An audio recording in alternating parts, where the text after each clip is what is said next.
You're looking at a 2026 hybrid SUV. Still new, still clean. And that number on the dash? $4,200 repair bill. This is the part nobody shows you. In 2026, hybrids took over, outselling gas cars. Better mileage, lower emissions, that's the pitch. But 3 years in, the story flips. Costs start stacking, used prices start dropping, and smart buyers? They're walking away. Not because hybrids are bad, but because of what's coming next. Today, I'm breaking down the 8 traps that turn a fuel saver into a money pit. Let's get into it. Trap 1. The math trap. Let's start with the most fundamental question most buyers never actually sit down to answer. How long does it take before a hybrid actually saves you money? As of September 30th, 2025, the federal EV and hybrid tax credit has been eliminated, completely gone. That means there's no longer a government subsidy softening the blow of the premium you pay to own a hybrid. So here's what the math actually looks like right now. A comparable 2026 hybrid SUV costs an average of $3,800 more than its gas counterpart. At a national average gas price of $3 per gallon, and assuming the hybrid saves you 15 miles per gallon, you would need to drive 145,000 miles just to break even on that upfront premium. 145,000 miles. That's about 12 years of driving for the average American. But the average car loan today? 72 months, 6 years. And the average trade-in cycle? 4 to 5 years. What that means is the vast majority of hybrid owners will trade in their car before they ever see a single dollar of actual fuel savings.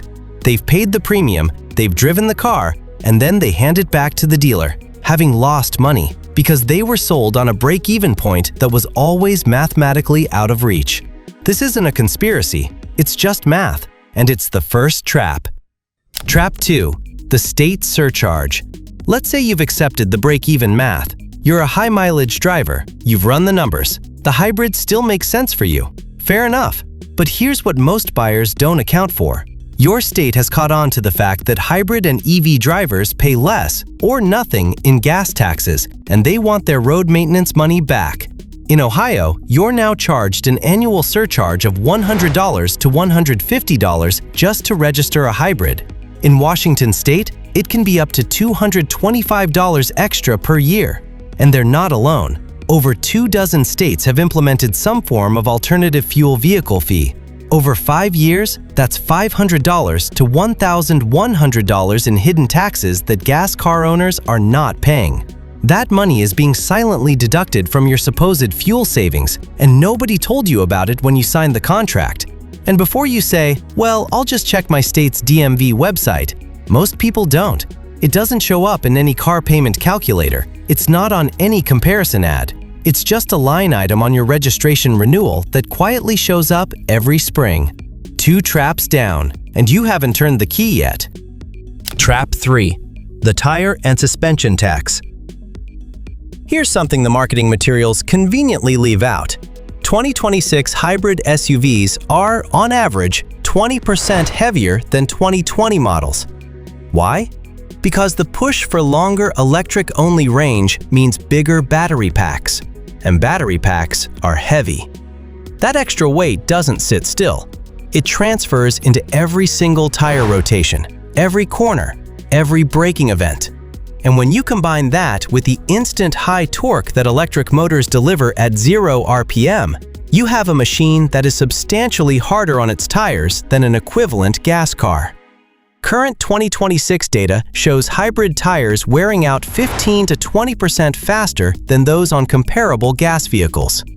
What might have been a 50,000-mile tire on a standard SUV is now giving you 25,000 to 30,000 miles on a heavy hybrid. And here's where it gets expensive. You can't just throw any tire on these vehicles. Because of the weight and torque demands, many 2026 hybrids require what are called HL-rated tires, high load rated. These are specialty tires. They cost more. Not every shop stocks them. We're talking an extra $1,200 every 2 years in tire costs alone, simply because of engineering decisions the consumer had no say in. And it's not just tires. The suspension components, Control arms, ball joints, shock mounts are all under more stress from that added mass.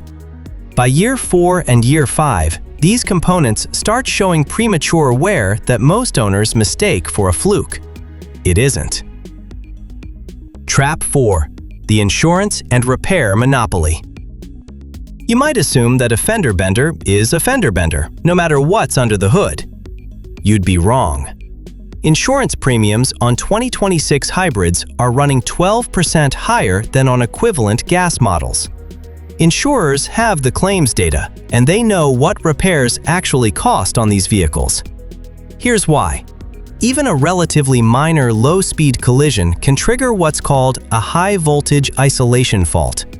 The car's safety systems detect a potential breach in the high-voltage battery circuit. At that point, before any body shop technician can touch the vehicle, a certified high-voltage technician has to come in, assess the system, and formally de-energize the car. That step alone adds hundreds of dollars and sometimes days to any repair timeline.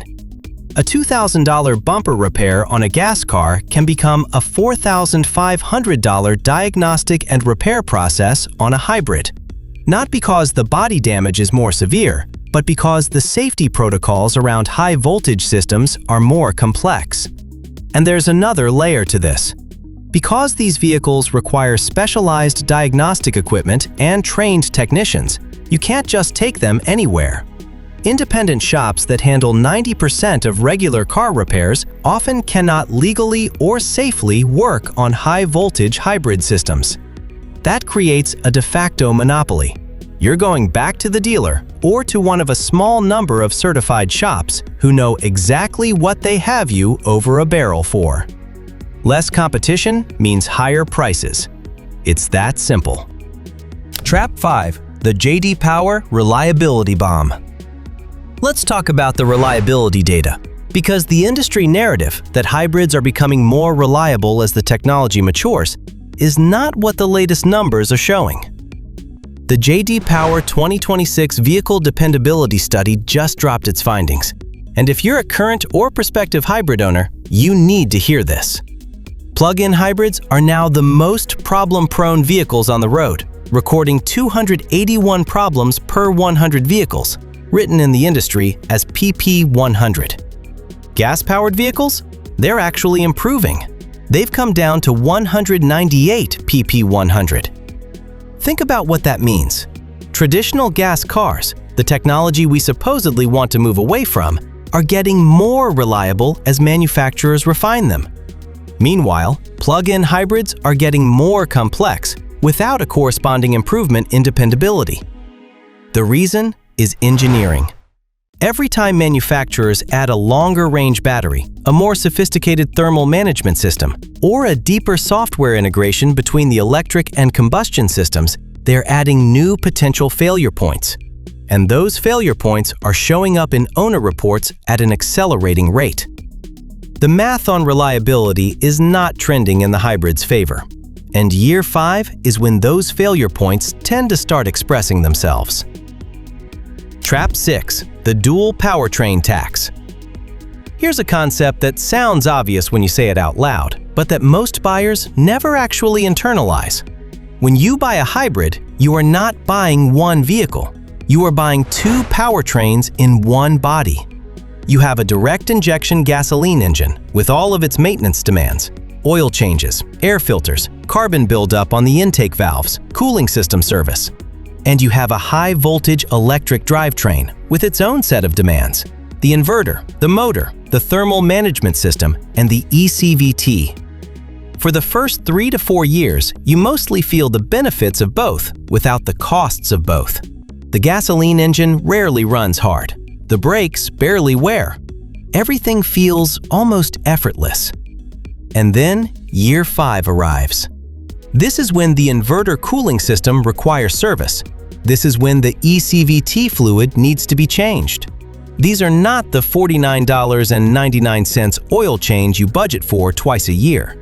These are $400 to $700 dealer-only procedures that most owners have never heard of because they weren't on the maintenance schedule they received at delivery. And because these are proprietary systems, you're going back to the dealer. You're not going to your trusted independent mechanic who's been working on your cars for 15 years. He doesn't have the software. He doesn't have the training. He can't touch it. The dual powertrain promise, the best of both worlds, comes with a dual maintenance bill. The best of both worlds, and the cost of both worlds. Trap 7. The OTA update nightmare. Software-defined vehicles. That's the term manufacturers use. It sounds impressive. It means your car can receive over-the-air updates, just like your phone, automatically improving performance, adding features, patching bugs. In theory, it's a genuine benefit. In practice, the 2026 data is alarming. About 40% of 2026 hybrid owners received at least one OTA update last year. But of those, 58% reported no discernible improvement, and a significant portion reported actual new problems, frozen or bricked infotainment systems, and what technicians call parasitic 12-volt battery drain, where the car slowly kills its own accessory battery overnight without the owner knowing why. Here's where the trap closes. Your vehicle comes with a 3-year bumper-to-bumper warranty, but that warranty, in most cases, covers software issues only during that window. After year 3, when the manufacturer decides to push an update to your driveway and it creates a new problem, you're potentially looking at $200 an hour in dealer labor to diagnose and fix a bug that the manufacturer introduced. You did not ask for the update. You cannot easily refuse it, and when it goes wrong, you pay. This is a new category of vehicle ownership cost that did not exist 5 years ago, and almost nobody is budgeting for it. Trap 8. The regenerative brake trap. Ask any hybrid owner about brakes, and they'll probably smile. Regenerative braking. These pads last forever. And honestly, they're not wrong about the pads wearing slowly. In normal hybrid operation, the electric motor handles most of the braking load, recovering energy instead of burning it off as heat. The physical pads barely touch the rotors. Sounds great! But here's what nobody tells you about the Rust Belt. And by Rust Belt, I mean anywhere that sees winter. Ohio, Michigan, Illinois, Pennsylvania, New York, the whole Northeast corridor. When brake pads don't make regular contact with the rotors, when the caliper slides and pins aren't exercised through normal braking cycles, they seize. They corrode. The metal-on-metal contact that normally keeps everything moving freely isn't happening, so rust takes over. And by year 5 in a cold weather state, you aren't replacing brake pads because they're worn. You're replacing entire brake assemblies, calipers, slides, pins, hardware, because they fused solid from inactivity. We're talking about a $1,500 brake job on a car whose brakes you barely used. That's the cruel irony of the regenerative brake trap. The feature that was supposed to save your brakes ends up destroying the components around them. And if you're in a warmer, drier climate, Arizona, Texas, Southern California, this trap may not apply to you as severely. But if you're anywhere that sees road salt and sub-freezing temperatures, it's not a matter of if, it's a matter of when. So let's land this plane. 8 traps, some of them visible before you sign, some of them hiding in year 4 and year 5, waiting. All of them real. All of them documented in ownership data that's available right now, if you know where to look. I want to be clear. I am not telling you that hybrids are categorically bad vehicles. They're not. If you are putting 25,000 miles a year on your car, commuting long distances, doing real highway driving, the fuel savings math can legitimately work. If you're in a dry climate where brake corrosion isn't a concern, one of those 8 traps loses most of its teeth. If you're keeping a car for 10 years or more, the break-even equation changes. But here's the uncomfortable truth for the majority of car buyers in America. The average driver puts about 12,000 miles a year on their vehicle and trades in every 4 to 5 years. For that person, and statistically, that is most of us, a 2026 hybrid is a more expensive, more complex, less reliable machine than the gas alternative. You are paying a premium to own something harder to insure, harder to repair, harder to maintain, and harder to sell. The first 36 months will feel great. The car is smooth, the technology is impressive, the fuel costs are lower. You'll think you made a smart decision. And then the warranty expires, and the tires need replacing for the second time. And an OTA update bricks your infotainment, and your brake calipers have fused. And you try to trade it in and discover that the second-hand market doesn't value it the way you expected. That's the cliff. And it arrives almost exactly at year 5. Before you buy a 2026 hybrid, do 3 things. Check your state's hybrid fees. Add them over 5 years. Price the HL-rated tires for your model. And call your insurance. Get a real quote, not an estimate. If the math still works, great, go for it. But if it doesn't, you're not saving money. You're just paying more in different places. Subscribe to Car Care Logic so you don't make a $40,000 mistake. And if someone you know is about to buy one, send them this. I'll see you in the next one.